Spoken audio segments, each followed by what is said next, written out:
church. I go to church. Yeah. Go.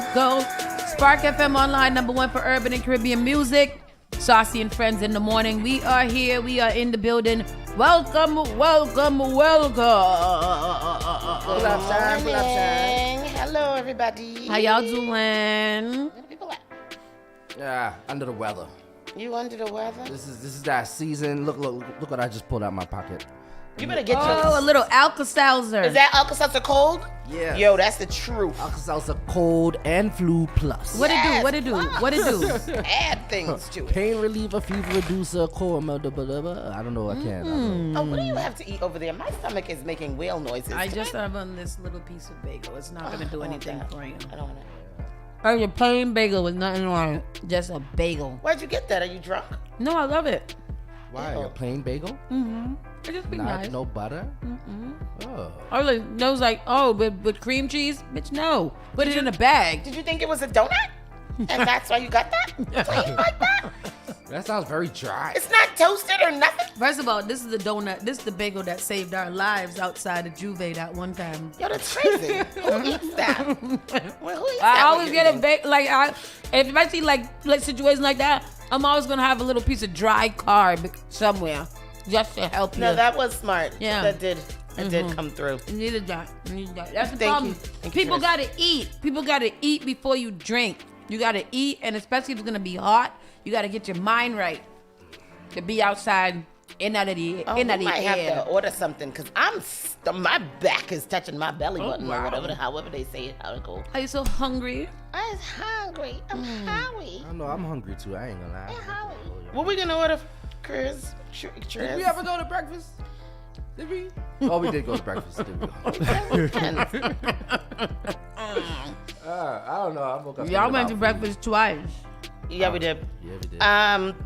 What you call it? Big happy anniversary shout out goes to our two favorite people, Coach Chris and Miss J. Happy anniversary to y'all. Happy birthday to you. Anniversary. Oh, whose anniversary? It's Chris and Jess's anniversary. Oh, happy anniversary, y'all. Many years they have been together. Jesus. What they gonna be doing? Doing it? Doing it well. Doing it. Did you watch the Lunel comedy? No, I didn't. You have to watch the Lunel Is it comedy. funny? It's only a half an hour. And you know her. She's Yeah. obnoxious. So I don't know if it's funny. Yeah, no, Lunel's funny. I like Lunel. She's real. She's funny. She keep it a buck. I like it. She sounds like my good friend Nicole Flint. So I love that. And she is quite. It's funny, but she talks about doing it on her comedy special, which I think is really nice. she Chris always says talking about 11 years. They have been married for 11 years. Chris and Jess now. Damn, that's a lot of years. It sure is. How do y'all feel about that? How do you do that? I know. How do you What do you feel gotta about do? How do you do that? I think they out there. I don't. What do you mean? How do we feel about it? I don't feel a way. That's not my relationship. I'll give up. But that's good for them. That's good. Good for them. Good. Spark FM Online, #1 for urban and Caribbean music. How can I help you? You are live. All right. I think that you know who that was. Chris. That was the police force, and they're looking for donations and bonations. That makes me very angry when I get that phone call. That makes me very angry. How dare you call me and ask me Exactly. for anything? Don't ask me for shit. Not Not a motherfucking thing. What your shirt got? French fries on it? I'm so hungry. It do got French fries. It's not quite French fries. Chris said she was supposed to be a one-night stand. No. That happened to me one time too, Chris. I'm supposed to do one night stand of 3 years of terrorism. It's crazy. Y'all better stop Shout it. out to Too early Muskrat. for this foolishness. 3 years of terrorism. Whoa. Domestic terrorism. Could I tell y'all we saw a car accident? We saw- a motorcycle accident. Today? Saw an This morning. accident. Tell me about it. The car and the scooter crashed into each other. Head on. You guys saw it? Yeah, crash? it was. We were right here, and the crash was right here, like that. Yo, And the for guy real. flipped off of the scooter. What? And we were like, me and the car next to us were like, He collided and his head hit the bumper of the car on the helmet. yes. I was like, whoa. Why are you guys here? Why are you even staying around and calling Well, that's what I was 911? like. Should we? Well, 911 happened to be right there, right which there. was weird. And And so they came around, and we were so shocked that us and the lady next to us just kind of like looked at each other, and then we just drove off. Like, did you see that? Because we were like, what the hell was that? Yeah, So we that saw was that. crazy. Then a lady did a fancy, crazy maneuver in front of us and almost caused us to get into an accident. And then as we turned a corner, there was a real live crackhead. And we were like, what's happening this morning? You mean a real life crackhead? Like it was like, what was I it? didn't know. It's like they were walking. The way they were walking, it was like, it was like, what is going on? And it had on Uggs boots, and it was really skinny. You couldn't tell if it was a man or a woman, but it was walking down the street. You guys had a very eventful morning. Like, maybe I should go back to bed. Maybe this is not how it starts. God. That's hilarious. Yo. Right? That's exactly how it was walking. This morning. Oh gosh, this morning I ordered yesterday because I've been looking at this. I know you guys are all seeing this Imani jewelry ad that keeps popping up on. No. You don't get that Imani jewelry? Oh my gosh, it's so pretty. Those big, chunky, thick Cuban necklaces. Oh, yeah. And I was like, I am not paying $300 for this set, so I went right onto the Amazon.com and ordered my bracelet. Your Here you go. bracelet. Thick Cuban bracelet. I gotta go and spray this with some clear nail polish. But guess what? Imani jewelry. F y'all. Did you say spray it with nail polish? Yeah, the girls in the group was telling me how to do it. You gotta spray it. You gotta get this polyurethane spray and spray it on your gold jewelry. I thought it was a necklace. Oh, so it doesn't. No, I got the necklace is coming, but this is the bracelet. So it that's doesn't nice. fade. Yep, so it doesn't fade. Oh. But that's actually, nice. I think this one is fine because it's actually plastic. No, that's nice. Yeah. And I got the necklace to match because I'm not paying $300 for no Imani You see, jewelry. this is woman jewelry. Y'all get away with things so easy. No, but I do want some. I want some real gold Trinidadian jewelry. I Me really too. want a big chain. Yeah, me too. I want to be the girl with I the don't know big if I chain, could like afford the it. big That look one. like really expensive. You want one like Sexy Rats? No, I Oh. want one like DJ Matic. DJ Maddox is a Trini? Yes. I want one like Gary Banton's. Well, yeah, that theme, that Yeah. athlete, Big that obnoxious gold. yes, with And a then big it's plate. Big flat Yes. gold with a Yes. big gigantic medallion on Yes. it. What's your medallion would say? It was say bus Not sauce? sauce. Sauce. Yes. Yeah. It would say sauce, which is a S. I spell S. AUCE. No, but it would be SAW. Oh, you could do sauce like the boss. So Yeah. SOSS. Yes. Sauce. My next thing is, so what my dilemma was this morning is when I went outside of Home Depot. Yeah.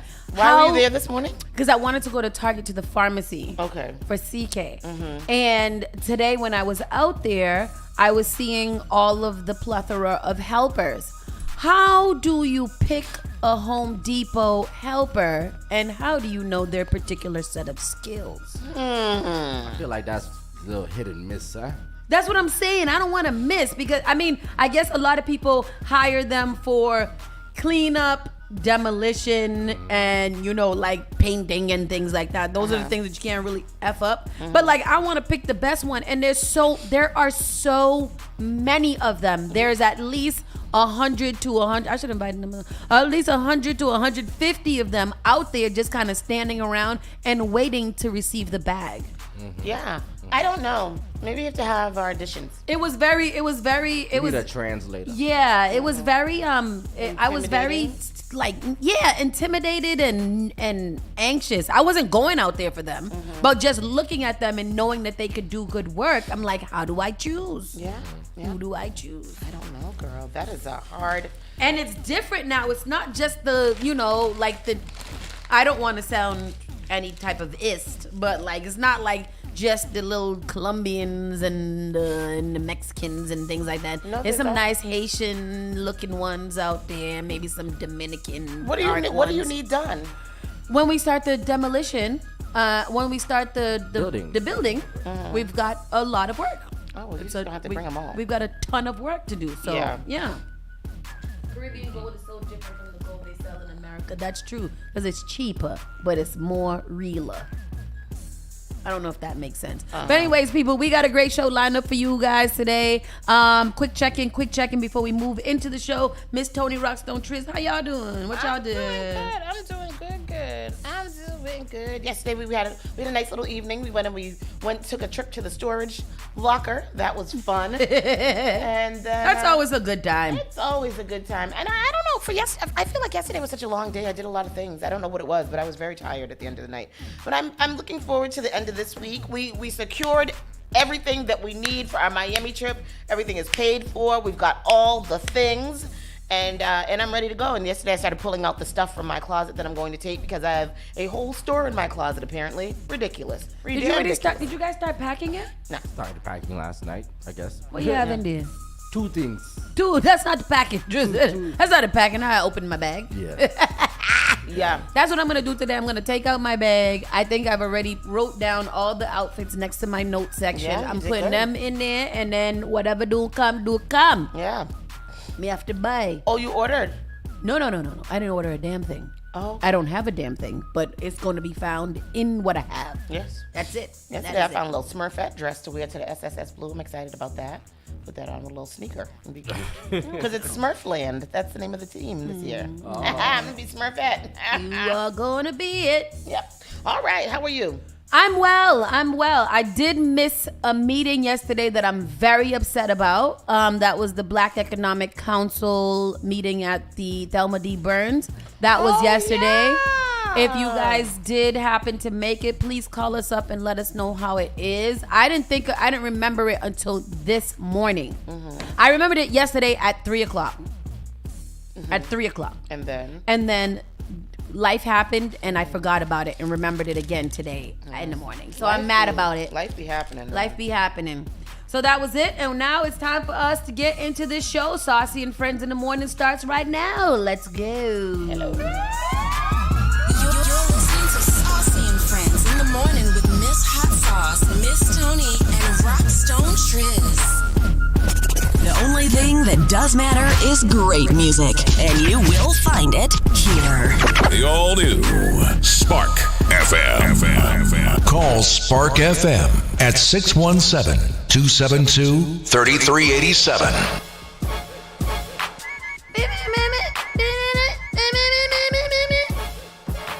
That's how I sing that song. Today is October the 3rd, October number 3. That is today's date. It is approximately 9:28 a.m. If you are driving into work, you are late. On today's Tuesday, it's going to be sunny today. Sunny, a high of 83 degrees. Do we really think it's going to do that? I do think so. I think so. Yeah. I do think so. Yesterday was pretty warm all day. You know, for the most part, it was a pretty nice day.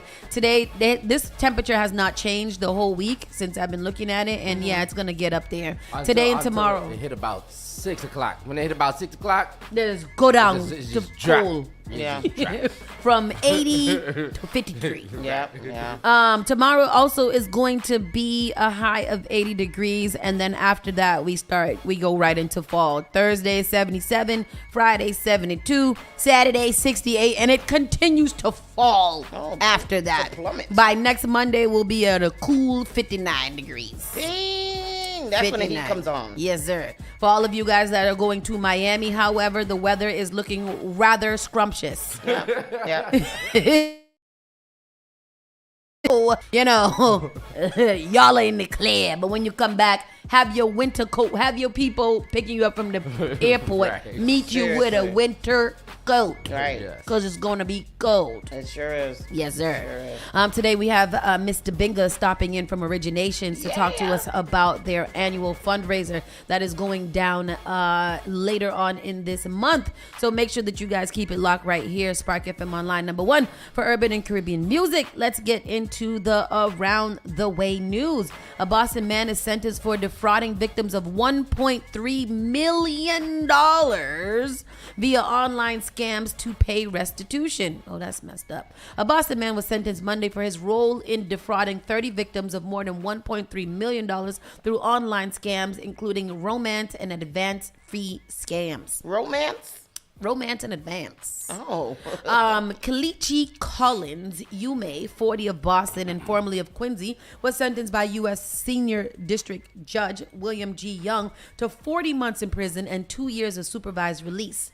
Yume was also ordered to pay restitution of $878,652. In January of 2023, Yume pleaded guilty to 1 count of bank fraud conspiracy. Yume participated in a series of online scams, including romance and advance fee scams designed to fraud victims into sending money to accounts controlled by him and his co-conspirators. Romance scams occur when a criminal adopts a fake online identity to gain a victim's affection and trust. The scammer then uses the illusion of a romantic or close relationship to manipulate and or steal from the victim. Damn. Advance fee schemes occur when a criminal asks a victim to pay a fee up front, usually described as a fee, tax, or commission, in order to obtain a bigger payout later, but the payout never occurs. You may use fake passports in the names of numerous aliases to open bank accounts in and around Boston to collect and launder the proceeds of the online scam. Levi said Yume had co-conspirators that rapidly made large cash withdrawals from these accounts, often within days of the deposit, and generally structured in amounts of less than $10,000 in an effort to evade detection and currency transaction reporting requirements. So, what kind of love?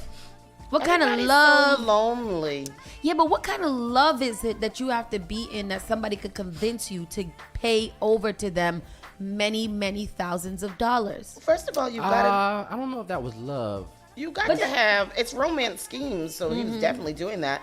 But But, yeah. everybody's so lonely, and people really capitalize on people's loneliness these days, and it's sad. But you everybody's know, also so broke too. So Yeah, how is that's it? what I was gonna say. Well, where y'all get all That's this what I'm money saying. from? Where do you get the money? Are you taking out loans and like? Well, I some can't- of them do. Remember that scam, Oh. the documentary that we watched? Yeah. With the guy who was scamming the lady, the Italian restaurant, and Yeah. all of that stuff, and she was taking out loans to give him money all But this the time. is what's crazy to me is like, what are they? I gotta go watch that movie because I want to know what. Not that I want to do it. Yeah. I want to know what is it being said that makes me feel so affectionate and loving to you that I would take out a loan that I probably would never take out from myself in order to hand to you the money of said loan that I would have to pay back if this doesn't work. Do Girl, y'all think Caliche. that this person loved them?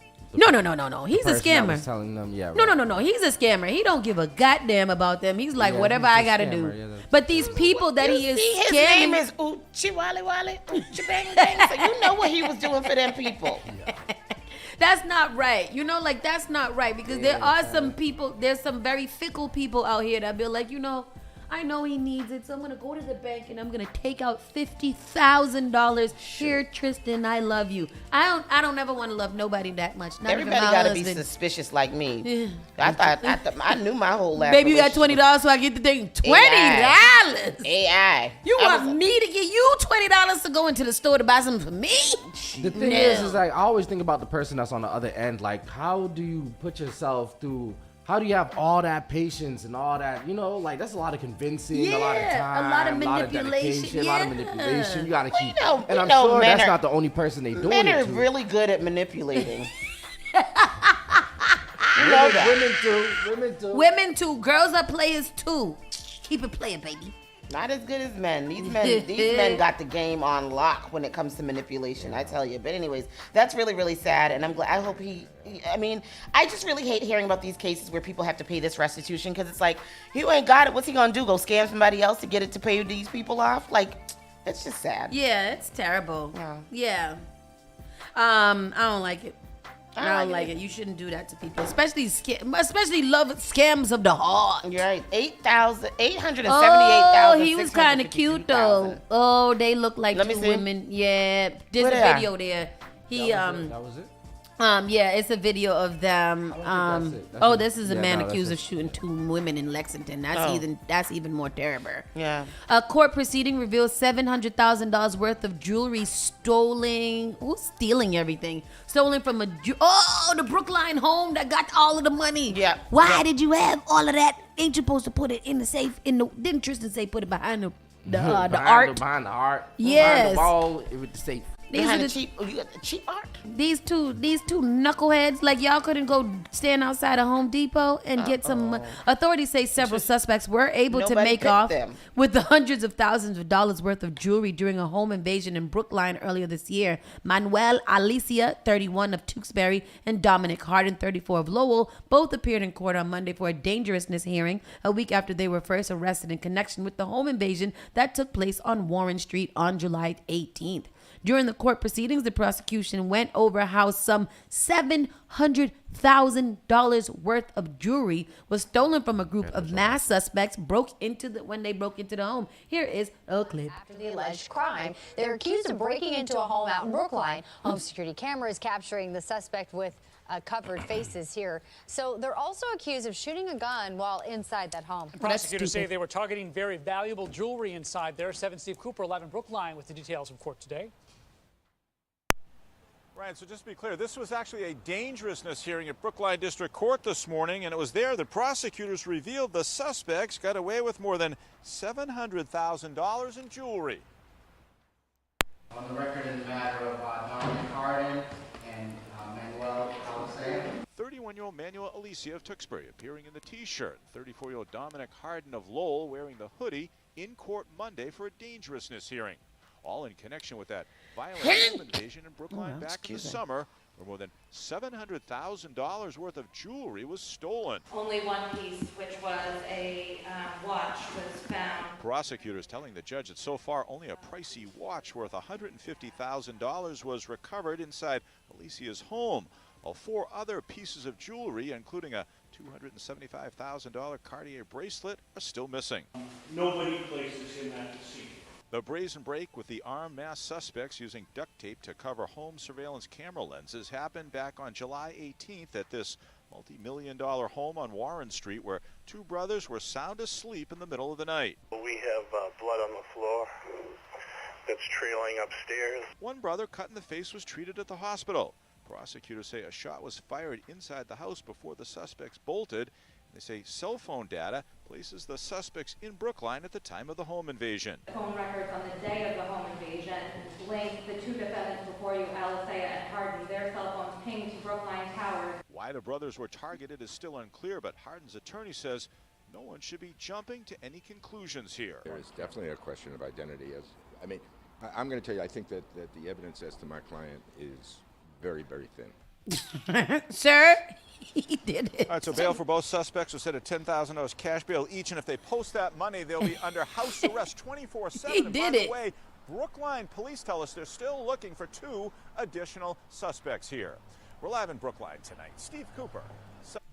I mean, Look what Janet said. That's very interesting. What'd she As she says, they only found 1 watch between 2 arrested. At best, possession of stolen property, unless there's more evidence they haven't shared. This ain't news. That's very interesting perspective, Janet. But I just also feel like how'd they get them? how did they get them? And they said, why were they targeted? Well, they were targeted because they had $700,000 worth of jewelry in their house. So it was they found the jewelry in their house. The people, jewelry, they stole the jewelry out of the house. Yeah. Yes. And I want to know what these 2 brothers were doing. The 2 brothers who were inside sleeping. What were they doing that they had all of this? Oh, but expensive jewelry. So these 2 that they actually picked up, they didn't find the jewelry. They found a watch. They only recovered 1 watch. Yeah, they They're recovered missing 1 a watch. Cartier bracelet. So I don't think. Oh. The evidence is small Yeah. because their face was cut. How did they track them? Did it say how they tracked them? Cell phone data. Oh, okay, they Their did. cell phone pinged in the In the area. area. In the area where the stuff happened. I don't know. If I was a defense lawyer, I think I got a good case. But then when you're a defense lawyer, what do? You just lie? You just be lying? That's you Yeah, lie for the for a most living? part. Yeah, like you try to make up a decent lie. Because in this case, I would just be like, you found a watch. My client bought a watch off of someone who was selling it. He does not want to say who it is. I guess he can be on probation for buying this stolen watch. But unless I find something, or if I have real evidence with a face capture or a thumbprint or something like that, I can't really say that they did it. I feel like there's not going to be any defense lawyers in heaven. No, there will be. Because you have to think about the people that are actually innocent and who are being framed and stuff like that, or people who have been, literally people who are innocent that need defense. Like I think we know a lot of them that have had defense lawyers that had to actually defend people who were not in trouble of doing anything. So that's very interesting. This is very interesting. This next story is This next story is just sad. Former Patriots and 49ers tight end Russ Francis dies in a plane crash. Yeah, what's going on? What happened? Former NFL tight end and Super Bowl champion Russ Francis has been identified as one of the 2 people who died in a plane crash Sunday at the Lake Placid Airport in upstate New York. According to the Adirondack Daily Enterprise, the Patriots confirmed his death Monday, but not the circumstances around it. He was 70 years old. 70. Wow. That's terrible. That's not a good way to go. Because I don't want to see how I got to go. I just want to be laid there and not go. A man charged with shooting 2 women in Lexington. I was hearing about this morning on the news, or was it last night? Yeah, that story is interesting. A man arrested in connection with the shooting in Lexington that left 2 women seriously wounded, including his mother. They didn't die. Okay. Including his mother, appeared in court on Monday. Also, an update. Remember the 2 little kids that got shot the other day? The little girl was 15 who got shot 4 times, and the little boy is out and he's doing well, recovery. He is just very traumatized. The little girl is still in critical condition. Condition. They said that she can move. Not move. She is still heavily sedated. She can move her eyes, and they know that she can hear them. Yes. But other than that, she's still in critical condition. Okay. I was reading about that tomorrow. That upsets me. It's so sad. The baby got shot 4 times and 1 in the head. Awful. Crazy. Did they make arrests in that? No, I don't think so. Oh, okay. A man arrested in connection with a shooting in Lexington that left 2 women wounded. Investigators say Brent Roman Finnegan, 22, shot both his mother and her friend, a 55-year-old woman from Haverhill, on Friday, September 29th. Here is the clip right here. You're gonna be alright. Ryan, both of these victims have had multiple surgeries and are in critical condition at area hospitals. The big question tonight is why. Commonwealth versus Brent Roman Finnegan. When 22-year-old Brent Roman Finnegan was brought before a judge accused of shooting his mother and a woman he considered his aunt, there were a lot of eyes in the courtroom staring at him. I feel like I needed to see him. I feel like I just wanted to make eye contact with him. He wouldn't make eye contact with me.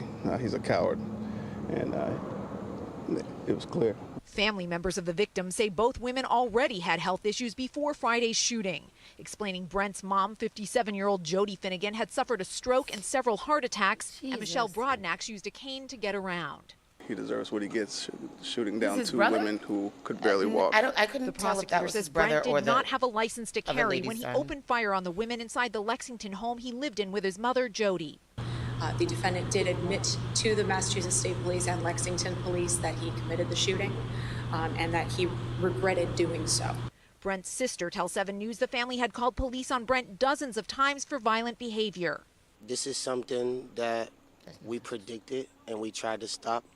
The defense attorney explaining in court Brent's behavior is concerning and needs attention. He's been looking for help for the last 4 years. But the victim's family wants the attention on their loved ones in the hospital, not the one behind bars. Right now, my mother's in critical condition, so it's about her fighting, her and my aunt fighting for their lives. Yeah. So that's the focus. He's pissed off. Yeah. He's upset. Okay, like he is.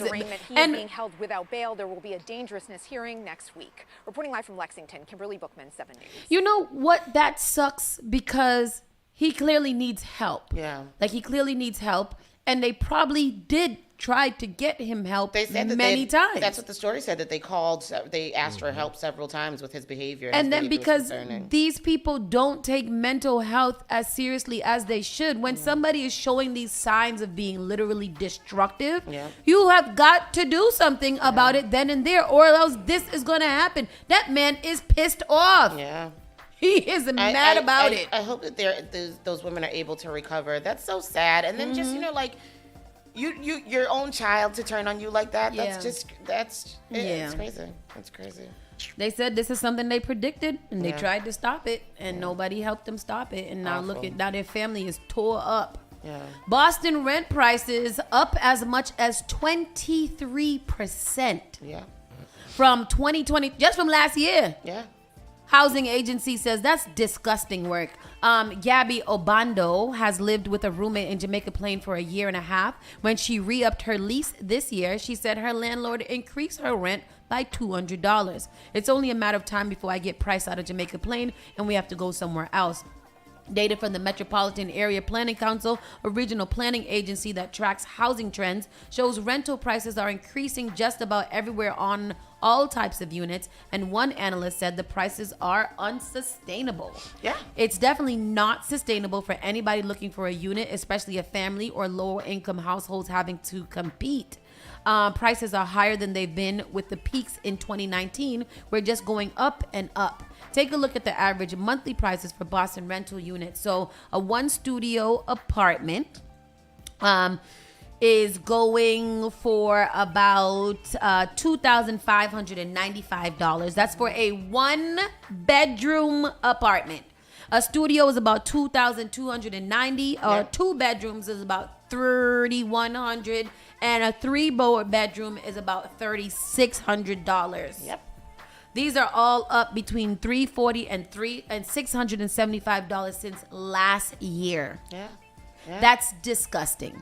And then how are you supposed to survive? Like, how are we supposed to live? Because here? after you pay the rent, then what you supposed to eat? Right. How you gonna put to turn a light on or Exactly. or have a car to drive? And if you can't afford those rents, they ain't giving you no help to get nothing else. You ain't getting no food stamp, no fuel assistance, Not a nothing damn like that. thing. You just got to pay that and whatever. I don't know. They're talking about raising the rents in my building, and I'm like, we are low income. Excuse we me. don't have time for that. No, you can raise it to whatever you want to. It's still only going to be 30% of what I make. Exactly. Go ahead, do your Prices for thing. the studio and 1-bedroom apartments are increasing at a slower rate than prices for 2- and 3-bedroom apartments. One reason for this may be more studio and 1-bedroom apartments are being constructed, which again is They are making a lot of 1-bedroom apartments. because they're making them for students and single people, and forgetting that Boston has been rated one of the greatest places to raise a family.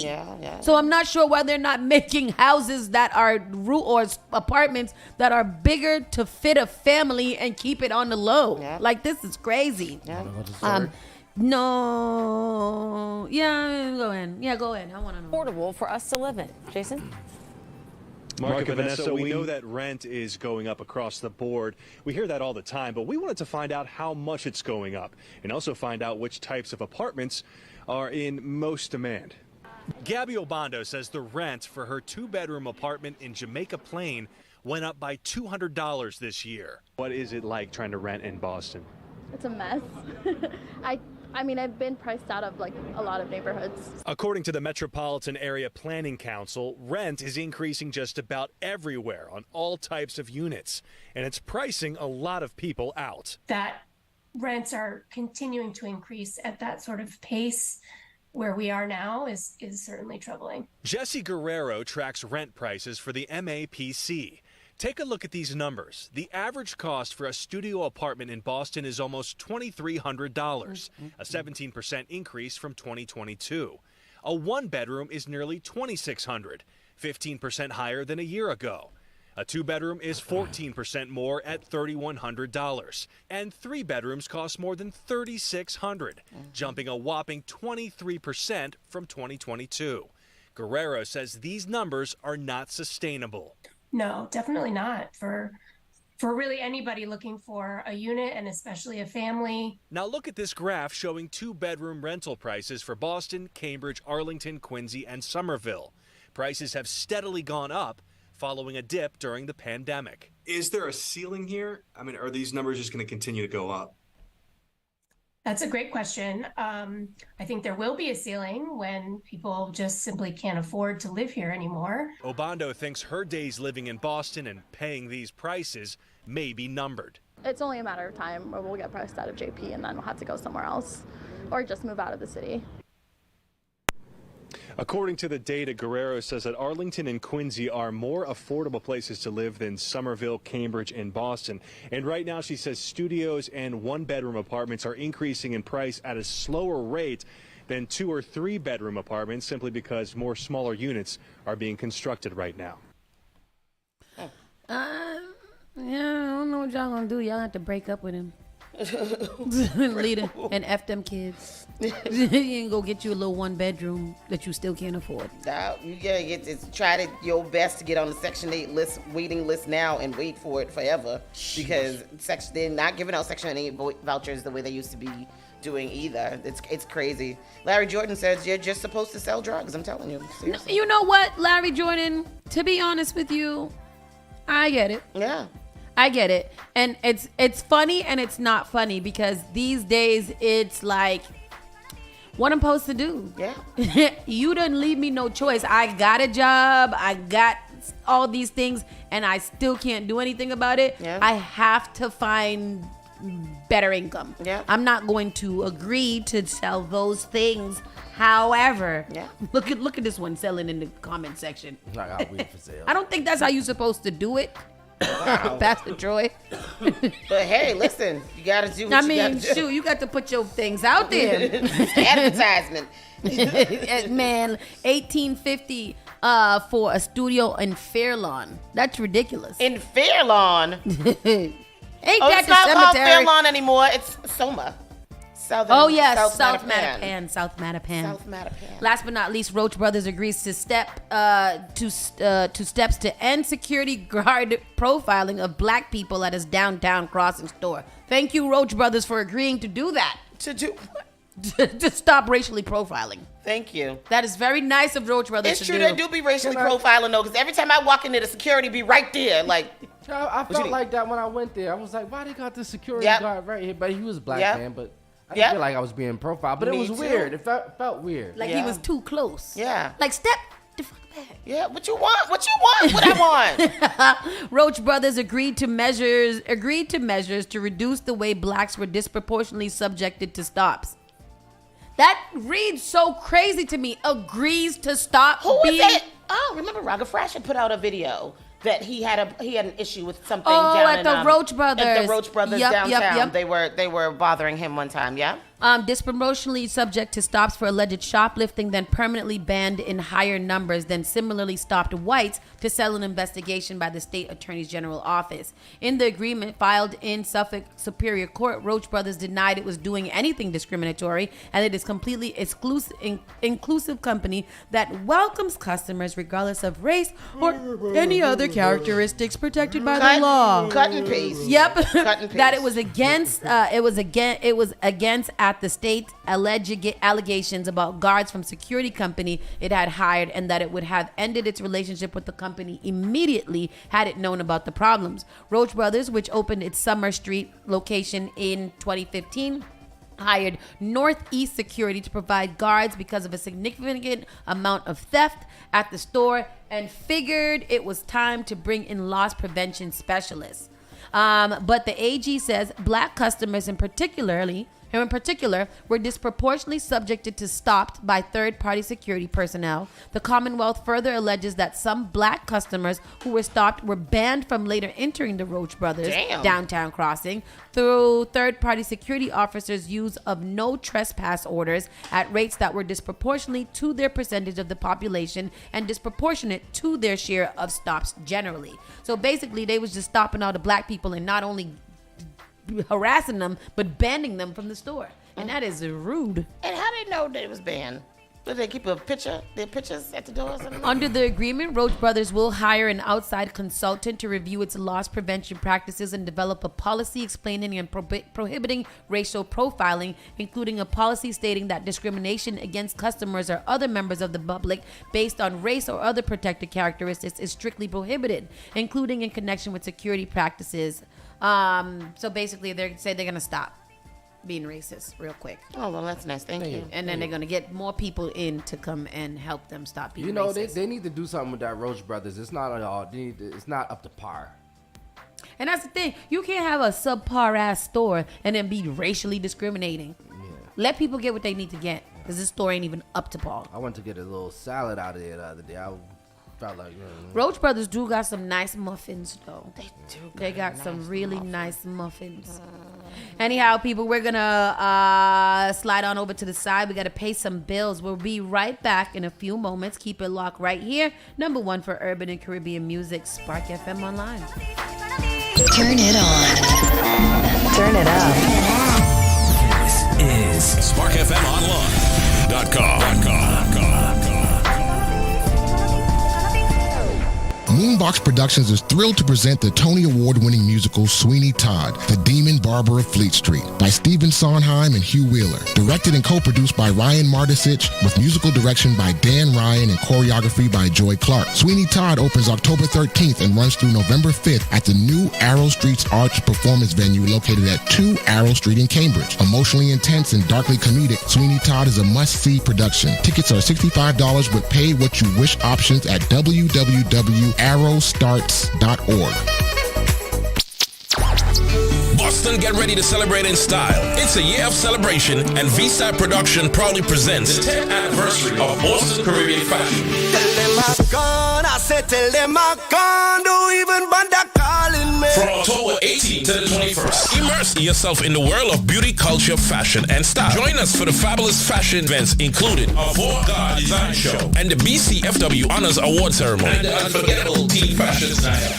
Don't miss the grand finale as BCFW closes out the week with a sensational fashion show at Roxbury Community College Auditorium, featuring New England's top designers and a special musical performance by incredible Sophia Leslie. Boston Caribbean Fashion Week is the event of the year, October 18th to the 21st. Get your tickets today at bostoncfw.com and be a part of the amazing celebration of style. Boston Caribbean Fashion Week, where fashion meets culture. Be there.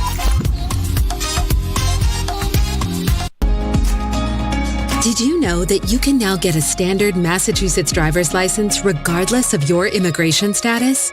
To get help with your application, a list of all required documents, and nearby appointment scheduling, visit mass.gov/WFMA. Your license is your way forward, so why not get started today? Register now at mass.gov/WFMA or call 857-368-WFMA. The Mass Black Expo, hosted by the Black Economic Council of Massachusetts, is the Commonwealth's premier event for showcasing Black businesses, organizations, and allies committed to fostering an equitable economy. Happening on October 6th through the 8th this year, the Mass Black Expo will feature keynote speakers Rashad and Troy of Earn Your Leisure, race commentator Dr. Andre Perry, panel discussions with community leaders, and an exhibit of 100 Black-owned businesses and more. Register now at massblackexpo.com. Miami Carnival Panorama 2023, presented by Caribbean, powered by Utopia Carnival Cruise and Festival on Carnival Friday night, October 6th. Gates open at 4 p.m. at the Central Broward Park, 3700 Northwest 11th Place, Lauderhill, Florida. Come, enjoy musical selection from defending 2022 champ Lauderhill Steel Ensemble and other participating bands: Mellow Groove Steel Orchestra, New Generation Branches, Metro Steel Orchestra, Sticks and Tones Steel Orchestra, and Junior St. Thomas All-Star Steel Orchestra. Special guest performance by Hellgate Steel Orchestra, Alta Antigua. Advance tickets now available at your local Caribbean outlets and MiamiCarnival.org. Sponsored by Visit Lauderdale, Cambrel Renard, Smirnoff, Smart Water, Spotify, iHeartMedia, and Synergy TV.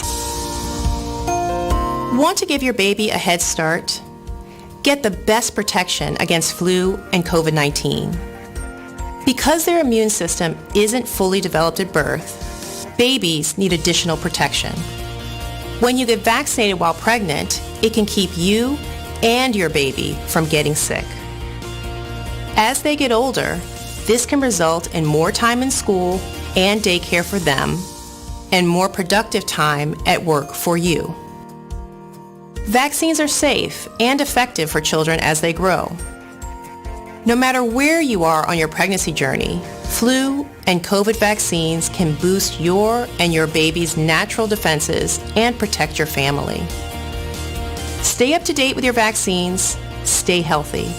Talk with your trusted healthcare provider today. Brought to you by the Boston Public Health. JP Morgan Chase is making a global commitment to break down barriers to drive inclusive economic growth all over the world. We believe there is a pressing need to help more people move up the economic ladder. That is why we are investing in communities and people to create an economy that works for all, because no community should be left behind. Right here in Boston, we're focusing that work in Dorchester, Roxbury, and Mattapan, among other neighborhoods, on improving financial health. These efforts aim to address the key drivers of the racial wealth divide head on.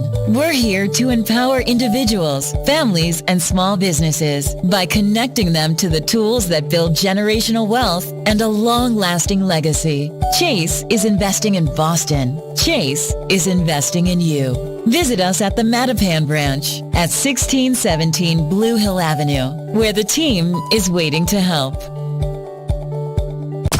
The all-new Spark FM. Spark FM. Come on. Spark FM. Yo, chick a man be ballin'. Deep chick pigeon toed. Some of them be crawling. Spark FM. Oh gosh. It's me again. New England's #1 urban Caribbean music. Radio. Spark FM.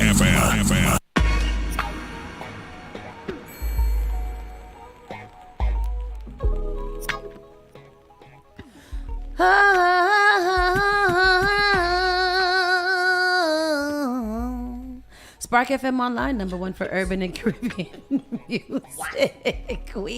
We are back, and it's time for our national news. Miss Tony, what is going on these days? I'm gonna reprimand this person for Bring your mic closer. I was reprimanding. I found more tickets for Silverbridge. Good morning, everyone. I've got things to say to y'all. Hello, it's news time. It is time for the news. It is time. A 9-year-old who vanished in New York State Park has been found. I was watching this story. Go ahead. So the 9-year-old was found linked to a ransom note. Arrested. 9-year-old who vanished from New York State Park found safe, and man linked to ransom note has been arrested. A 9-year-old girl who vanished. He keeps on repeating the same thing. A 9-year-old girl who vanished again during a family camping trip in upstate New York was found safe and in good health Monday after a massive 2-day search ended with her rescue and the arrest of a person suspected in her abduction. Charlotte Senna disappeared while riding her bike early Saturday evening at Moreau Lake State Park, a heavily wooded area some 35 miles north of Albany. Governor Kathy Hochul said on Monday night during a news conference that investigators were able to identify a fingerprint with a ransom note allegedly left by the suspect. She identified as Craig Nelson Ross Jr., 47. What happened was extraordinary, she said. She said while the rest of the Charlotte's family remained at the campground where she had gone missing, police watching their home saw someone drop a note in their mailbox at 4:20 a.m. State police pulled fingerprints off the note, and the second one matched Ross, who was in the database from a 1999 DWI case. Hochul said, "Why y'all watch the person put the note?" I know. You didn't want to stop him before that. Watch. Law enforcement agents linked Ross to a property owned by his mother, made entry, and found him in a camper at 6:30 p.m. She said after some resistance, the suspect was taken into custody, and immediately the little girl was found in a cabinet. She knew she was being rescued. She knew she was in safe hands. Charlotte was taken to a local hospital as is customary, adding that she appeared physically unharmed and that she and her family have been reunited. No charges have been brought against Ross, but they are expected. Ross was still being questioned on Monday night, and the governor named Ross as the suspect late Monday night, and if it wasn't immediately known if he had a lawyer to comment on his behalf. That's what he take her for, and what did the ransom note say? Why don't y'all give us the information? Yeah, like I want to know the details, and I hate to feel like I'm thirsty for information or that, you know, but I feel like if it's gonna be news, we want to know like the little bit of make it a story. So it says that they had been riding bikes together, the whole family, and then with other children, and when the little girl decided to do one more time by herself. No.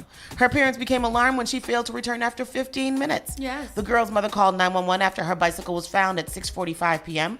Officials issued an Amber Alert on Sunday morning after an exhaustive search because it was quite possible that an abduction had taken place, state police said. The alert described her as a white girl with blonde hair and green eyes who's about 4 feet 6 inches tall.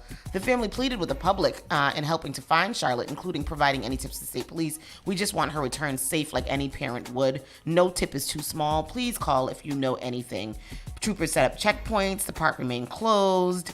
The school district had extra counselors at her school in case that she ever got found or whatever, or what wasn't found. And our hearts go out to the family, the district said. But that's it. They don't tell us what the note says and doesn't give us any other details. It's wild, though. Yep. She didn't come back after 15 minutes. I would have lost my goddamn mind when she didn't come back after 3 minutes. How long it take you to get around the block, little girl? And why you got to go by yourself? Why are you letting the little girl ride around in the park? But everybody in no school. Everybody was driving together. Right. She don't need an extra try. You don't got to come get this. Come get these gummy worms and come eat this gummy worms. Go wash your hands. Sit down. Watch some tablet. When you going outside again, riding by yourself.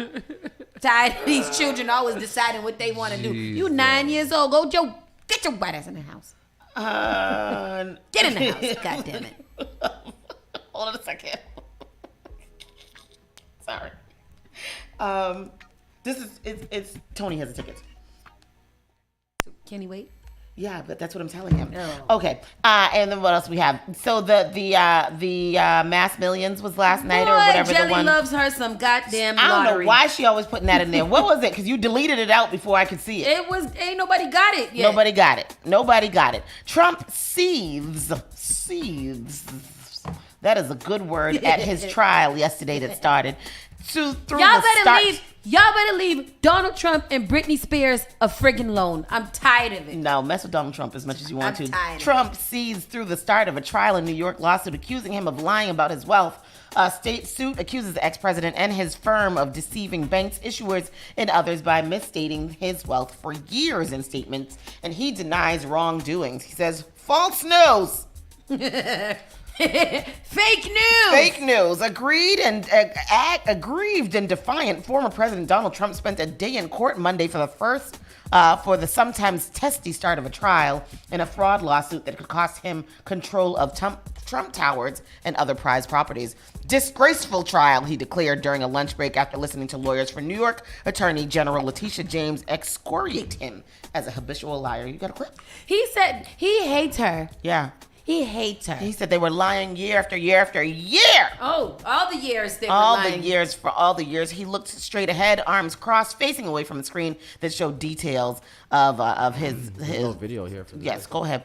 There's no video? There's no video. It's just a lot of writing. There's a lot of writing to say absolutely goddamn nothing. Yeah, well, he denies wrongdoing and voluntarily attended a trial that he called a sham, a scam, a waste of the state's time, and a continuation of the single greatest witch hunt of all time. So that is not the Central Park boys that you literally witch hunted and they spent years of their lives in jail for something they absolutely didn't do. But this one of the things that you have done is the greatest witch hunt. He said, what we have here is an attempt to hurt me in an election, and I don't think that the people of this country are going to stand for it. We will. I'm a part of this country. We don't mind it. His confidence is unabashed. Is that the word? Unmatched. Yes. Unscathed. Unseized. Yes. All of those things. So Trump is on trial. He is going up in there into the courthouse. James is seeking $250 million in penalties and a ban on Trump doing business in New York. No matter how powerful you are and no matter how much money you think you have, no one is above the law, she said on her way into the courthouse. Trump says that James and the judge are undervaluing his assets as his Mar-a-Lago resort in Palm Beach, Florida. What you said? What you got? The clip. Clip it up. Here's the clip. I'm entertained. Former President Trump inside a New Look at York him. City Look at him. courthouse, slamming New York Attorney General Letitia James, whose charges brought him there. It's a disgrace. They're trying to damage me so that I don't do as well as I'm doing in the election. His hair is so James says coiffed. this civil fraud case, more than 4 years in the making, is about holding the Trump Organization, the former president, and his eldest sons accountable, both look accusing like them of stupid inflating idiots. their net Like worth by as much as $2.2 billion. No matter how powerful you are, no matter how much money you think you may have, no one is above the law. She was met with cheers and applause as she entered the courthouse, where opening statements began in the first day of the trial. Trump at some point slumped in his chair, arms crossed, shaking his head as he listened to prosecutors lay out their case. The state alleging the defendants were lying year after year and that they knew a high net worth was necessary to get and maintain certain financial benefits. Trump's legal team firing back, saying the attorney general has no case and that Trump has not committed any fraud. When many properties which I've sold are worth much more than were listed in the financial statements, by double and triple.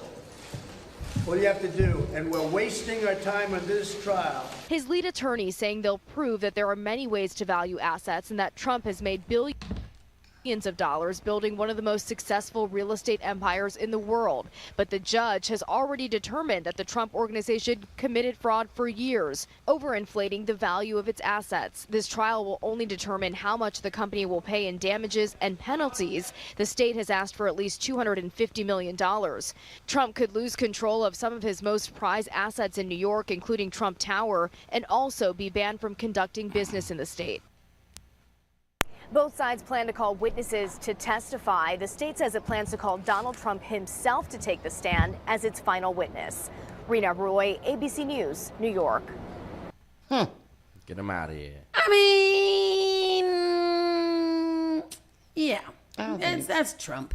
He's so funny. He is entertainment. He is. He's 100%. Quite an entertainer. Quite an entertainer. Here's this next jackass. Republican Matt Gaetz files a historic bid to oust Speaker Kevin McCarthy. First of all, he's a pervert. Why is he still in the House? Because they love a pervert in the White House. Wasn't he dating a whole bunch of little 17-year-olds and something like that? He was doing all kind of nasty things with them. Probably still got one, but he's probably somebody appointed by that can't be unappointed as well. So he's gonna. Oh, do you hear that in there?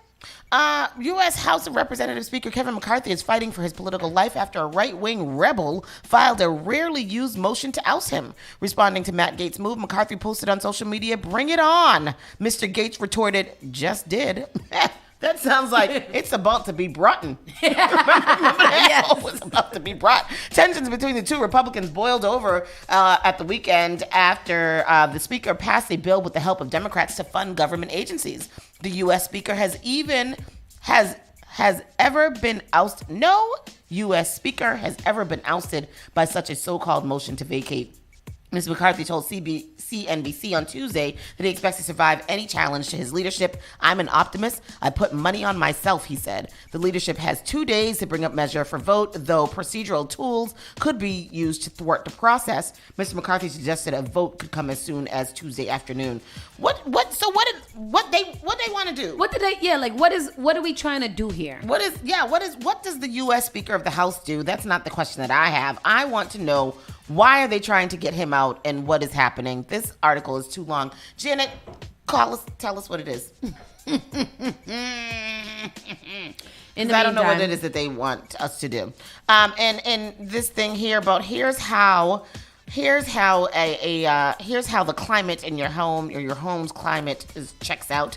A new tool mapped out 184 climate risk for every community nationwide, and Check Yours, a new data set outlines the threats in 70,000 U.S. Census tracts. Black neighborhoods make up some of the most at risk. So globally, the year's hottest summer on record was deadly. Oh, this was the hottest summer on record? This one? I know. We did have a few hot ass days, but I don't think it was hot. Oh, across the country, though. Remember, there were some places that were really, really hot. And researchers estimate that numbers will continue to rise in the United States. But those deaths aren't equally distributed, and the disparities result from hundreds of different social, economic, and health factors, which leave blacks and indigenous people most susceptible to extreme heat. A new mapping and data tool built by Environmental Defense Fund and Texas A&M University, researchers outlines those factors, 184 of them to be exact, in hopes of giving people the knowledge to understand the climate risk they face and the tools to advocate for these resources. So we can put the link for this tool into the comment section. If you guys are interested, you can check this out. It's called capitalbnews.org/climate risk mapping tool. And you can go on there and see what the climate risks are for your home and the areas surrounding you. Interesting. And that's all I've got. So, back to that last story. So the Speaker of the House is the third in command after the Vice President. Mm-hmm. So he's trying to oust him so that he loses his job and he doesn't get a shot at the seat just in case anything happens. And they upset because of the money in the White House. This is what I deduced. Yeah. After reading it shortly, because I'm really excited. So if he gets ousted, who goes next? Then they pick somebody to go in there. I gotta read Second in Command or something. Me Or too. next. Somebody There's a movie. There's a movie about the Speaker of the House? There's a movie about, it's this man. He's just a regular man, congressman or whatever. And then something happens with the president and the vice president. And then something happens it's a show. No, it's a with movie. Kiefer Sutherland. It's that one too, but there's a movie on Netflix with it too. Because I remember him coming in with some jogging pants. He just went jogging and the Secret Service came and got him like, yo, you the president real quick. Oh, are you sure? Because that sounds like the beginning of Kiefer Sutherland. What's the name of it? It's called First Person to Be. Oh yeah, it was because of the private money. They having discrepancy over if they're gonna give Ukraine $6 billion 24. more. No, it's not 24. It's not 24. It's first person. So it is. It's called Next in Command or something like that. So. But yeah, so there is $6 billion. They want to give Ukraine $6 more billions of dollars, and a lot of the designated survivor. Yes, and some of the people are like, nah. We already gave Ukraine too much money. We don't want to give them. I feel like we gave Ukraine too much money. If they take $6 of that billion of dollars and put it over here to Massachusetts, so we can build some homes for the migrants, that might be a little bit more useful to us. Or what about y'all take some of that money and give every household in America $1,000 of food stamps? Yes, that is what I agree with. I like a food stamp. I like to pretty Ricky. Pretty Ricky. Jess and Chris so in love these anniversary dedications that they wrote to each other. Y'all need to write for Hallmark. As I embark on a new journey today, starting my 11th year with the love of my life and the star in my eye. Y'all get the fuck out of here. A new tool mapped out 184 climate risks for I already read that. Oh, you did? I'm done. Oh. Yeah. I missed that one. Sorry. With that said, we're going to go to a quick commercial break and we'll be right back in a few moments. We'll see you guys in a second. Pretty Ricky. You're listening to Saucy and Friends in the morning with Miss Hot Sauce, Miss Tony, and Rockstone Tues. Turn it on. Turn it up. This is SparkFMOnline.com. Miami Breward Junior Carnival 2023 Family Fun Day, presented by TD Bank on September 30th. Gates open at 1 p.m. at the Central Breward Park, 3700 Northwest, 11th Place, Lauderhill, Florida. Bring your blankets, chairs, and umbrellas. Come, relax and see 12 participating junior bands, junior steel band competition, junior soca, calypso, mona, and live performances. Advance tickets available now at all Caribbean outlets and MiamiCarnival.org. Sponsored by Visit Lauderdale, Gabriel Renard, Smart Water, Spotify, iHeartMedia, and Synergy TV. Canna Fans' high-profile Bodega Cannabis shop is now serving Boston in 3 locations. Be sure to stop by Dorchester, Rosendale, and Roxbury for the best prices on OZs and J's. Not to mention edibles, carts, concentrates, and more. Download the high-profile app on the App Store or Google Play to keep up to date on Boston's best bundles. Experience the best prices and see how we roll at High Profile Bodega. Visit highprofilecannabis.com for additional details. Boston, get ready to celebrate in style. It's a year of celebration, and V-Style Production proudly presents the 10th anniversary of Boston Caribbean Fashion. Tell them I'm gone, I said tell them I'm gone, don't even bother calling me. From October 18th to the 21st, immerse yourself in the world of beauty, culture, fashion, and style. Join us for the fabulous fashion events including a Avant-Garde Design Show and the BCFW Honors Award Ceremony and the unforgettable Teen Fashion Night. Don't miss the grand finale as BCFW closes out the week with a sensational fashion show at Roxbury Community College Auditorium, featuring New England's top designers and a special musical performance by incredible Sophia Leslie. Boston Caribbean Fashion Week is the event of the year, October 18th to the 21st. Get your tickets today at bostoncfw.com and be a part of the amazing celebration of style. Boston Caribbean Fashion Week, where fashion meets culture. Be there. Advertise your business, brand, or music on Spark FM. Contact us at sparkfmonline.com for more information. The all-new Spark FM. You're the baddest one. Spark FM.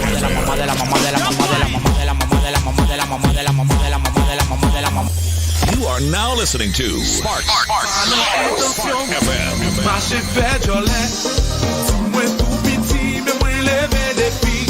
Spark FM.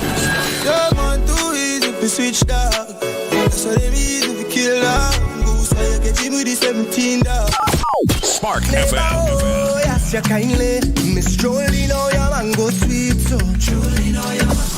New England's #1 urban Caribbean music. Radio. Spark FM.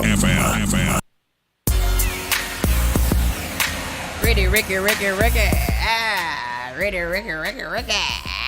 This song starts off like a pervert. Pretty Ricky. I mean, somebody's old uncle be like, "Oh, come on over here, little pretty Ricky." I tell you, boy, I tell you. Why is this song? Where they come from? It's 5 in the morning. They're troubled youth, aren't they? They are. Trouble you. What they gotta be troubled for? They are troubled youth. Microphone. It is time for our entertainment report. We're gonna roll through this because I think that Miss Dabinga will be stopping by around the late night hour. So right as we get around here. Is she coming tonight? This is coming tonight. Oh. Today. Stop trolling me. We had never had a thing. This is stupid. This is Lil Baby response to the fact that people think that he was talking or he was kicking it with Krishan.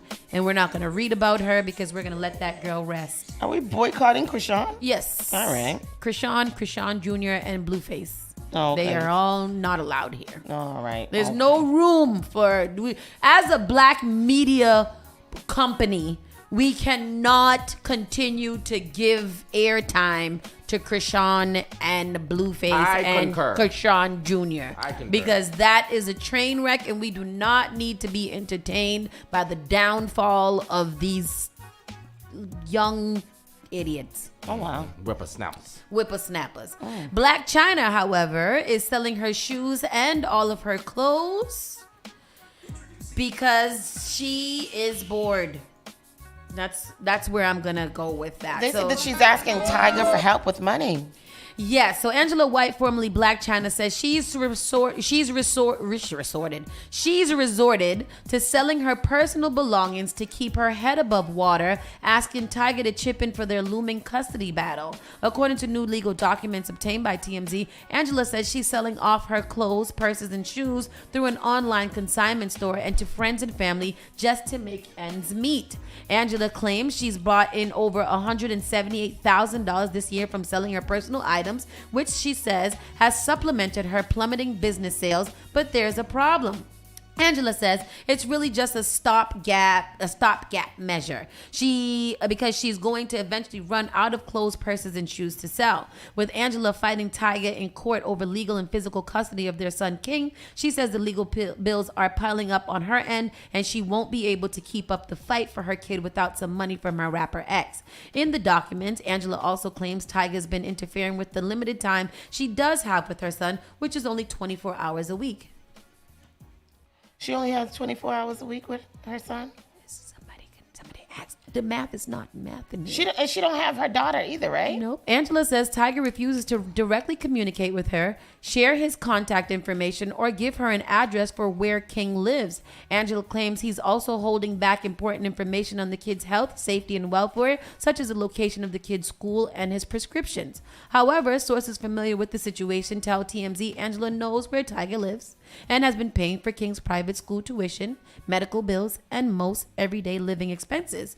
We're told King has his own line of communication with Angela that she has easily accessible to access to. Angela is seeking court orders to establish a consistent and regular schedule with King that Tyga can't obstruct, and wants Tyga to pay $125,000 to cover her legal and accounting fees. Why? You don't even got your kid with me. Why would I pay anything for you? What is happening in this world? Is this how we do? Is this real? I am so friggin' confused. Is this real? So, yeah, you want Tyga to help you pay for the legal battle that you want to have while he is paying and keeping and raising the child. Yeah. That's what you're telling. Is this what I read just now? She's It says that Tyga is paying for. She don't need to know. She knows where he lives, and the little boy got his own cell phone that you could call him on all the time. And his daddy's paying all his medical and all his other type of bills, his safety and his welfare, his school location, everything about that. You know all of it, and you want Tyga to pay for you to not have your kid? I mean, you know what though? That happens. Yeah. I know somebody who has custody of his 3 daughters and pays all his ex-wives. She pays alimony to her on purpose, and she don't pay him no child support for the 3 daughters. It's a court-ordered alimony? That's how it is. That's what it is. Yeah. Oh, alimony. He's paying alimony, but she doesn't pay him child support. Why not? I don't know. He didn't take her to court? I don't think he took her to court, because if he got all the children and she don't got no of the children, she got to pay him child support to support them children, and he needs to stop being a P word and go to the court and get his money. Yes, exactly. Get your money. What are you doing? Child, she's got to pay. You can't be raising all the kids and paying her at the same time. Yep. No. He wanted like that. I don't feel bad. I don't feel bad because he wanted like City that. Girls up. Get it, girl. Get it. However you could get it. If you don't got to take care of the children and he pay all your bills, I don't got nothing to say. Yeah. Shoot. Caller, you're alive. He pissing me off. He needs to call that man and don't get that child support, because if it was us, she would have turned around and said, what is he doing? Exactly. What is he doing? Exactly. Somebody need to speak to him. I mean, give him my number personally. That's not how. Me and Chris gonna go over there and start an intervention on that man, because that man he needs support. He needs support from real friends. Because I'd have been like, we on the way. We on the way to the courthouse. We got to go right over there to Summer Street or somewhere or whatever. No. I'm doing life wrong. Couldn't be me. No. You gonna have to pay me for something. Yeah. Or take one of these back. Because, child, no. But Suge Knight won't testify against Keefe D, says Tupac. What would he say? He say something crazy.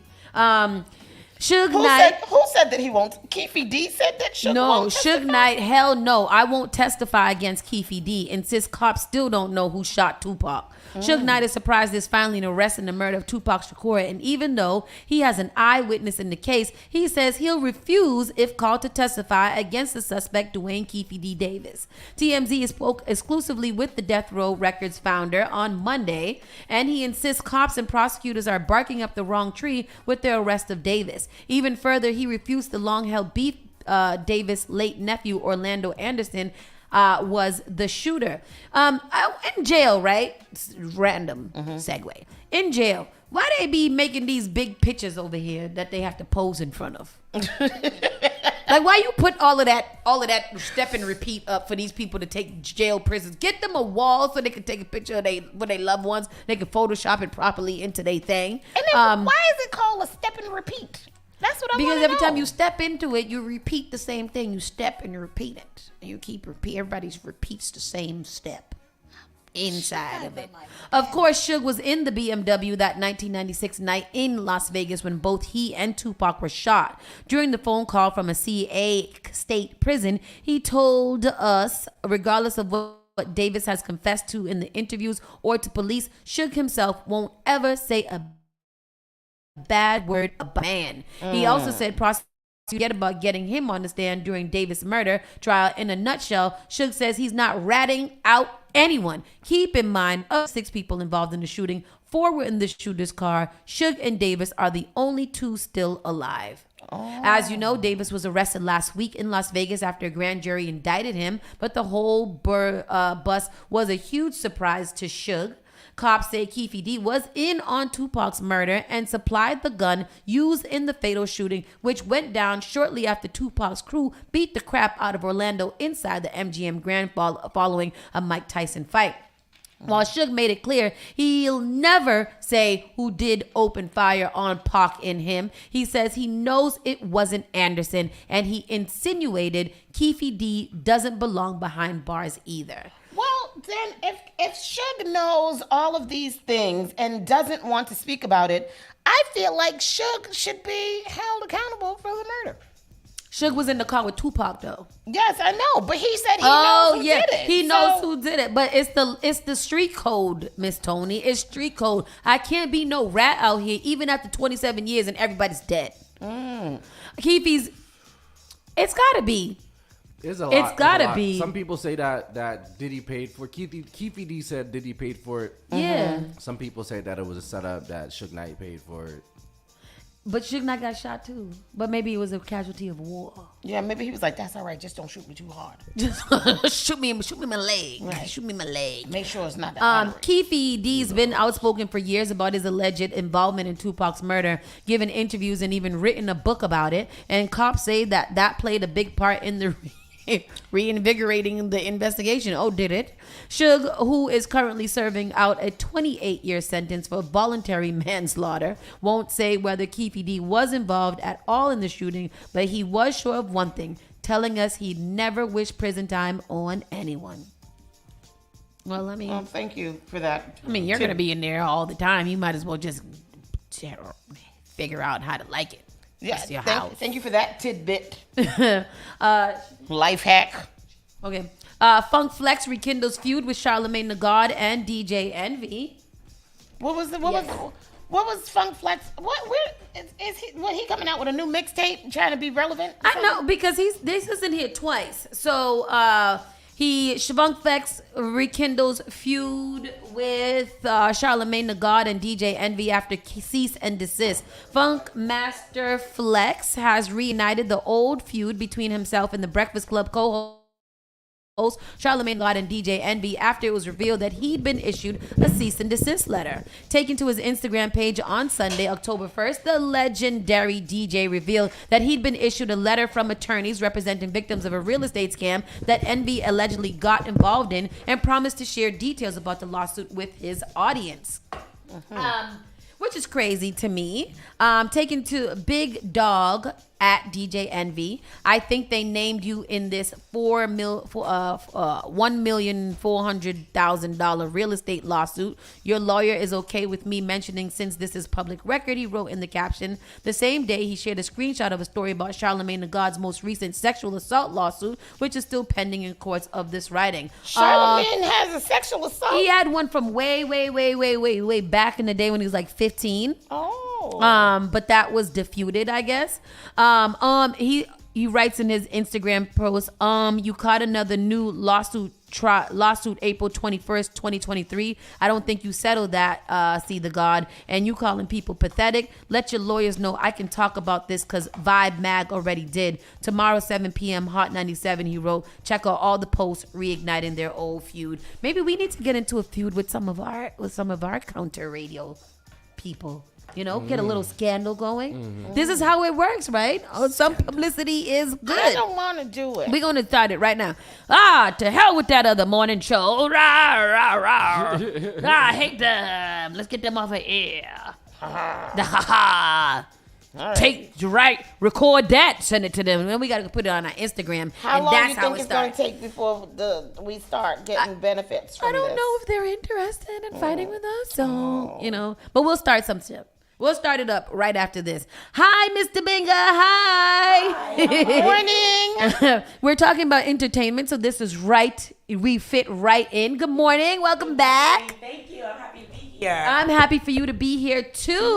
Me too. How are things going? Where are you guys? We are right across the street from Forest Hills. Okay, so you are there. I thought you were moving out of there because every time I go, I was like, Origination got the biggest sign ever on this whole street. Yes. And we are eventually in 2 years, we're going to have another location. Oh, nice. So, yes, so we're really excited about moving to Nubian, back to Nubian Square. Oh, good. But it's the Black Hub. Yeah. Is there between that and I think like High Park Ave back all the way down there. But yes, so this year we're gearing up for our big fundraiser against Twist and Shout. Twist and Shout. Yes, absolutely. That's right. Okay. So tell us everything about it. Oh my gosh, we're actually just had a rehearsal yesterday. I'm very excited because this year we were established in 1991.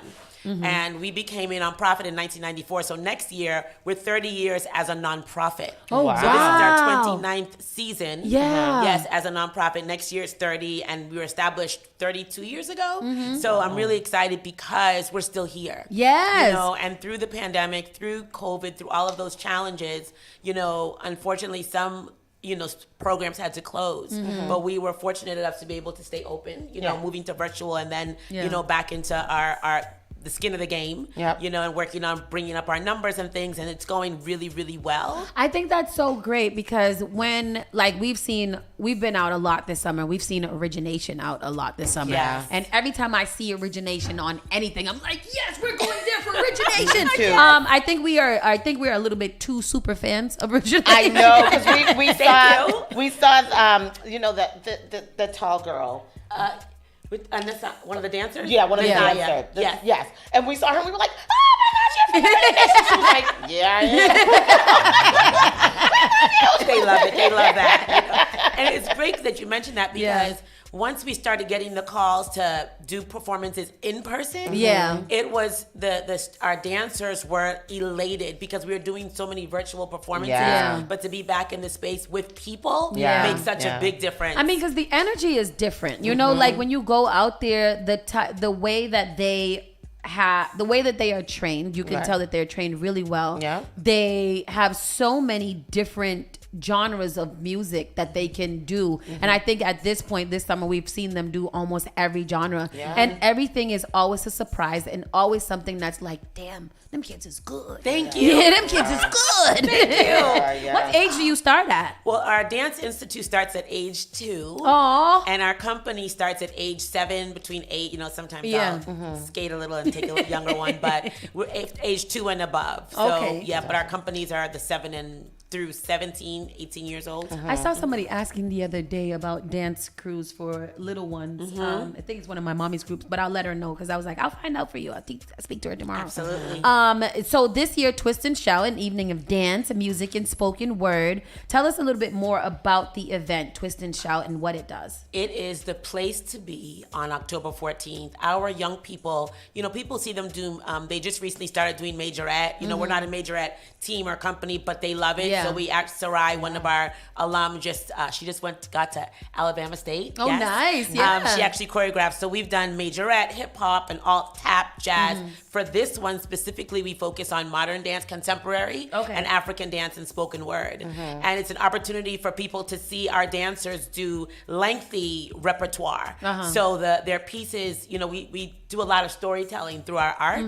And so there are a lot of stories being told within the pieces that are being presented, as well as the spoken word artists and performers, as well as our honorees this year are people that have not only done a lot in and outside of our community, but have done a lot for origination. Yeah. And they really dive into what origination does in every way, shape, and form. From our partnership with Converse. Converse has donated over 1,000 pair of sneakers to origination. Wow. We've been able to, donate those to group homes, adult programs, families in need, and not charge them. Be able to, just give them. Come find your size, take a pair. What can I get a pair for? Yes, you can get a pair for your grandmother too. And so they've also invited our young people in to do a lot of different programming and learn how to become sneaker designers or apparel designers. Yes, so it's not just about them giving us sneakers, because Converse is more than just the apparel. The apparel and sneakers, that's dope. But all of the other things they do with young people is extraordinary. So the work we've done with Converse has been outstanding. Ruth Z is a blessing. Ruth Z is she's a powerhouse. Yes. Like we got Ruth Z has to get her flowers, because the things that I've seen her do in her first term of counseling is remarkable. Yeah, very nice. Remarkable. And she's young. And she's stays young. humble. Yes, absolutely. And one day I spoke to her and I said, now when do you do something for you? Like when do you actually take a Her rest? energy. Oh my gosh. It's fire, right? All the time. I love it. Yeah. And she'll go to 5 to 10 events in one day. In one day. Yep. Yeah. And then she'll finally take a moment to breathe, recollect herself, and then get back out there. She's very invested in family. She shows up at a lot of our events, and I'm like, what are you doing here? You were having an event, so I'm here to support. And she's always there. And so we wanted to make sure, like you said, we give her flowers now, because you could never get too many. And she is a rock star in every sense of the word. And then Michael Bobbitt, he is the executive director of Massachusetts Cultural Council. And when I tell you, when this human being stepped into that role, he created so many opportunities for artists. And I can say specifically for Black artists, because it's been a struggle for artists, in every sense of the word and in every age bracket to get, grants. Yes. And there was this grant that was just specifically for artists. It was like a $5,000 grant. And I was telling so many people about it, and a lot of young people under the age of 25 that are artists that suffered during the pandemic were able to apply for this grant and receive these funds. Oh, good. And it helped them, take care of bills and fine-tune their art. And Michael Bobbitt has been, since he's been in this position, he's served more people than I can even imagine. It's so great when you get good leadership, because it makes a difference, because we know that Massachusetts got money. Massachusetts got money, and a lot of the times we hear about these different situations like, I didn't know about that, and they say the same thing, like, we had to keep on doing it because not enough people applied, or this happened. So when you get those types of people who are giving you the information and helping you to receive it, helping you help others to receive it, I think that's really important. That's right. And he's a man of his word. He shows up when you don't even expect him to show up, and he's always ready to have a conversation about how you can receive these funds. That's the type of people we need. Right? And then we have Courtney B. Yes, Courtney B, she one is of our faves. MC, our hostess with the mostest. Hi, Courtney. And we love her. She's another powerhouse. She supports everyone. Who even speaks Spanish. Yes. I said, wait, what? Yeah, we were like, I was like, Courtney, what did you say? What did you doing? Yes, Courtney. She's someone who, when we call, she says yes. Absolutely. So whenever she calls us, we say yes without a hesitation. And she was honored last year. She was honored. Yes. Yes. Okay. Yep. Yes. So that's good. Stage. That's very important, because that shows that you also value her as not only a host but also as a community leader. Absolutely. So that's really, really important. So Converse, Michael J. Bobbitt, Ruth Z, honorees hosted by Courtney Boston. This all goes down Saturday, October 14th. What time is it? VIP reception's at 6:30 and the performance starts at 8 o'clock. And this is at the Huntington Theater on 264 Huntington Ave in Boston. You can get tickets at www.originationinc.org. Okay. Yes, and if you have questions, you can call us at 617-522-3900. And we will put the link and everything in here. If you want tickets or you want to sponsor the information, you can contact Shamari at originationinc.org. And we've spoken to Shamari a couple of times here already, so you guys know who she is. Get familiar. Yes. And you also have featuring Nia Dance Troupe. Yes. Girls of Imani and Imani Jr., who tell us a little bit more. I actually know of both of them. Yes. Yeah.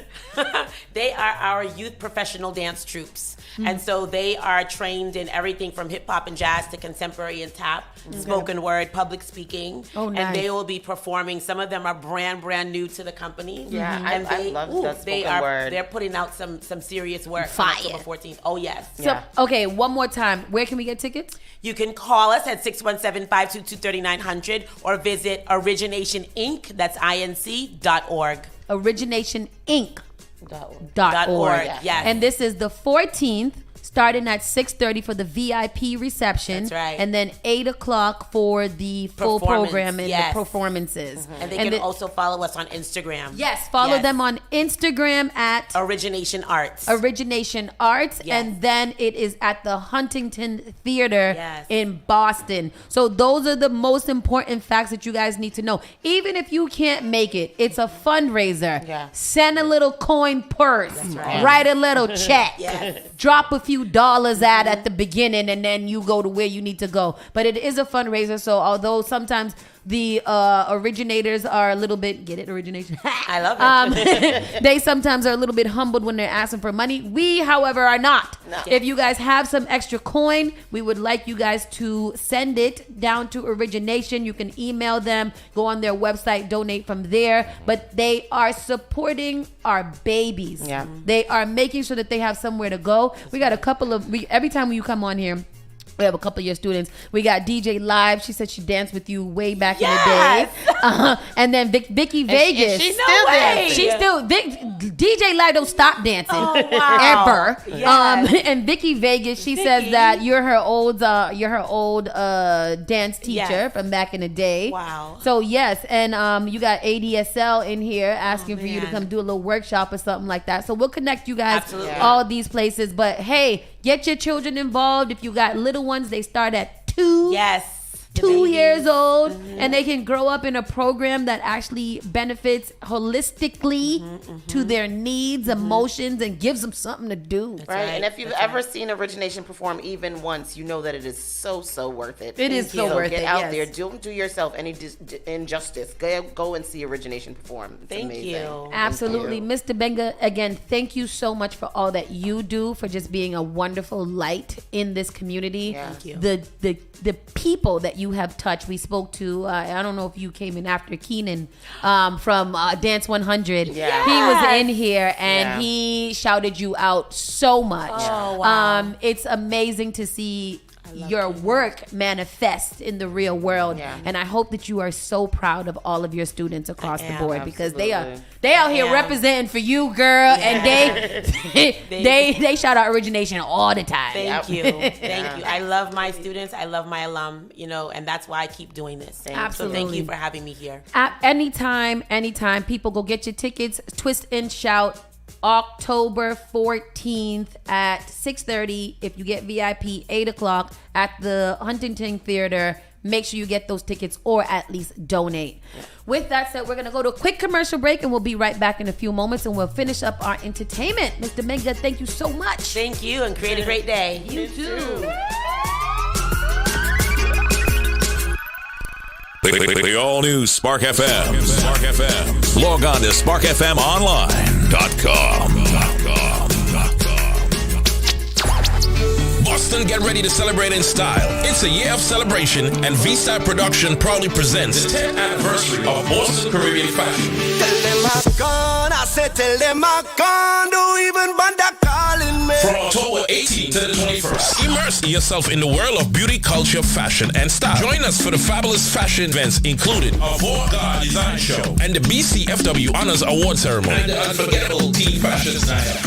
Don't miss the grand finale as BCFW closes out the week with a sensational fashion show at Roxbury Community College Auditorium, featuring New England's top designers and a special musical performance by incredible Sophia Leslie. Boston Caribbean Fashion Week is the event of the year, October 18th to the 21st. Get your tickets today at bostoncfw.com and be a part of the amazing celebration of style. Boston Caribbean Fashion Week, where fashion meets culture. Be there. Finally Home is a must-read, step-by-step guide that will equip any first-time homebuyer with the knowledge they need to confidently make informed decisions. This book provides answers in simple and clear terms to most, if not all, of the questions you may have about credit, home ownership, and generational wealth. Finally Home equips the reader with the confidence to be engaged with the home buying process without feeling vulnerable or exploited. Tailor-Made Real Estate Easy is not just a catchy hashtag. It is real estate agent and radio personality Taylor Andre's goal. A goal to simplify one of the most challenging processes you will go through as an adult. A goal to educate you properly on credit and teach you the strategies to finding the home of your dream. It is not just a good book or an easy read. It is the secret to a seamless home buying experience.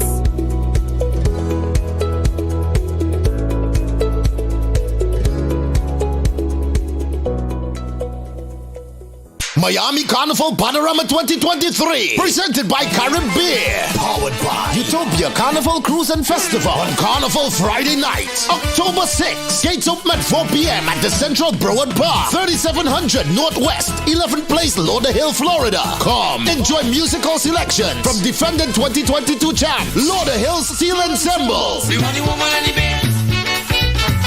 And other participating bands: Mellow Groove Steel Orchestra, New Generation Branches, Metro Steel Orchestra, Sticks and Tones Steel Orchestra, and Junior St. Thomas All-Star Steel Orchestra. Special guest performance by Hellgate Steel Orchestra, Alta Antigua. Advance tickets now available at your local Caribbean outlets and MiamiCarnival.org. Sponsored by Visit Lauderdale, Cambrel Renard, Smirnoff, Smart Water, Spotify, iHeartMedia, and Synergy TV.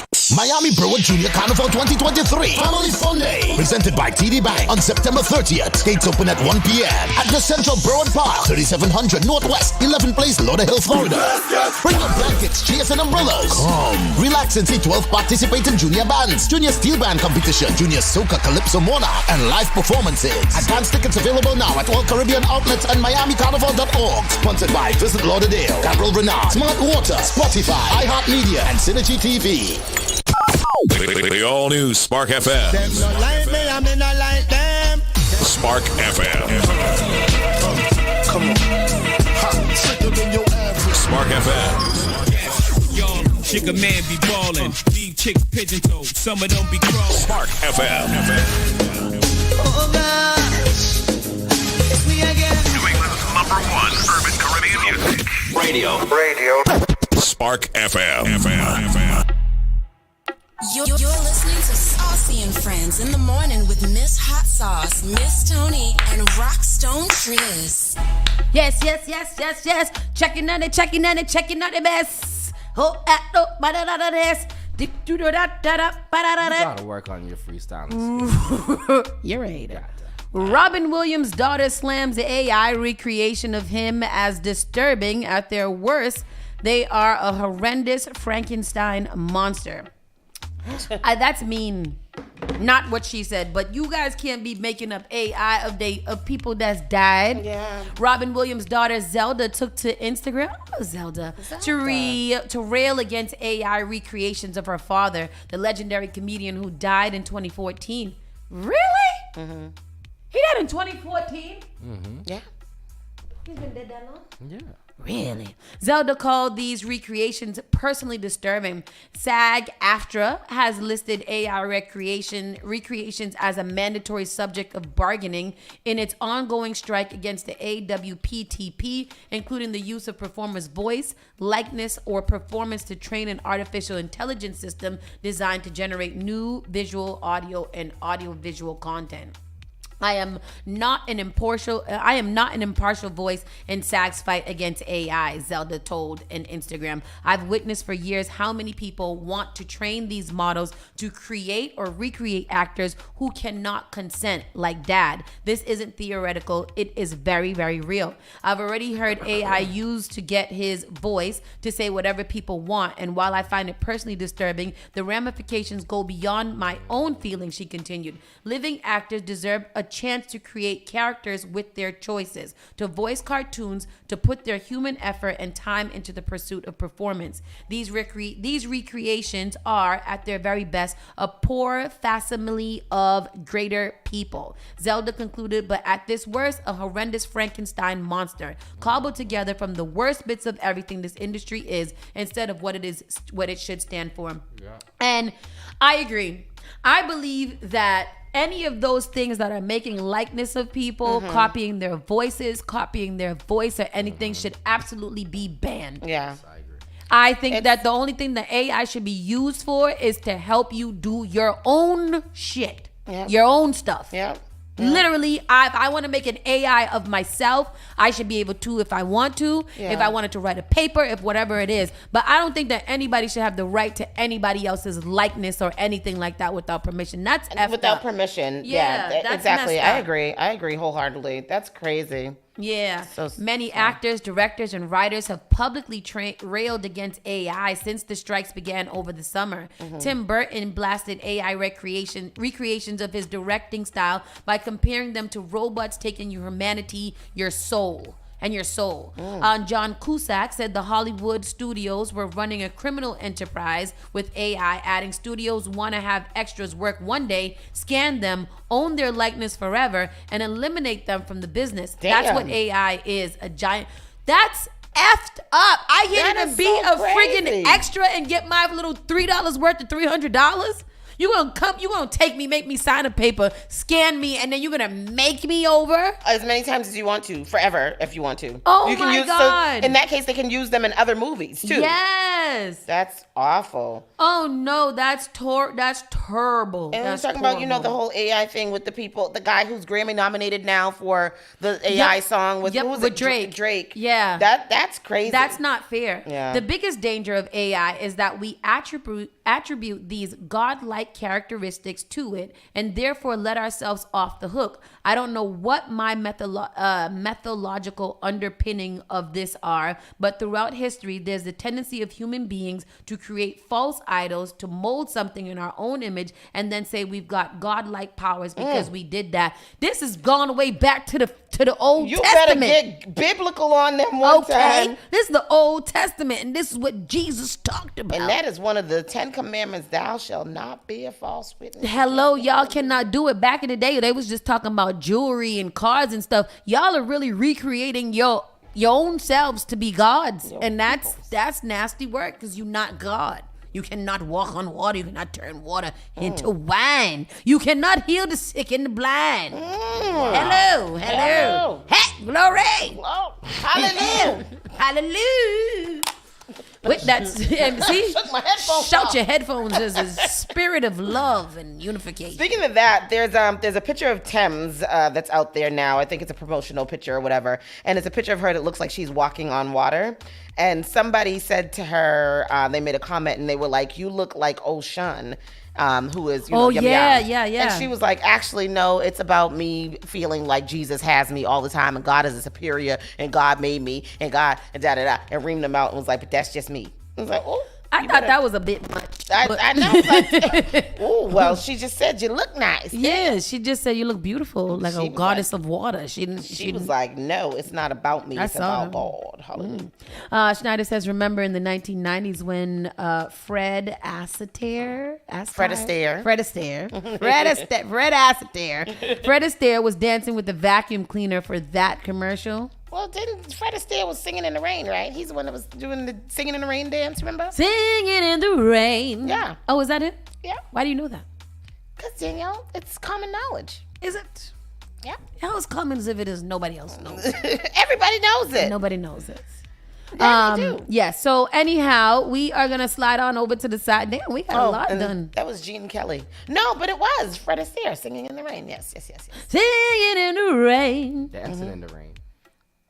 Singing in the rain. Anybody seen my headphones? Anybody see my headphones? I don't understand how a whole pair of headphones just gonna get up on their own 2 feet and Do you walk think out. someone stole them? They would be crazy to steal them because I would know they're mine. Because nobody else has orange headphones. Right. That's a fact. Like literally nobody here has orange. Nobody here and nobody outside that I've ever seen DJing in Boston has ever wore orange headphones. But that's all I know. Because when I find them, best believe it's gonna be on site. On site. You heard? Word.